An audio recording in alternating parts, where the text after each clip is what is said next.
Wacana pengaturan ataupun kebijakan bulan Ramadan nanti selama pandemi COVID-19 mulai dicanangkan pemerintah Kota Makassar. Pihaknya akan menggunakan teknologi untuk memantau kondisi kesehatan warga Makassar.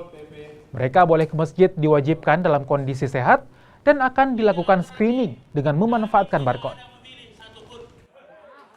Saya tadi sudah konsultasi sama MUI yang diadviskan malam untuk melakukan vaksinasi karena pemahaman tentang vaksinasi itu dalam orang berpuasa itu masih banyak ruang-ruang pertengkaran yang ada di situ. Nah, sehingga kita setelah kalau sudah Makassar di cover jalan, saya kira ini akan lebih menarik karena semua orang punya status kesehatan.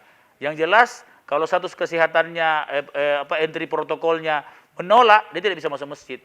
Silakan ke masjid selama status kesehatannya tidak OTG, tidak ringan dan tidak terpapar. Jadi tidak ada pelarangan seperti tahun. Karena sudah terdeteksi siapa yang terpapar, siapa yang tidak terpapar. Dan dia dengan memakai pembacaan QR code itu sudah bisa jadi screening untuk orang masuk ke masjid.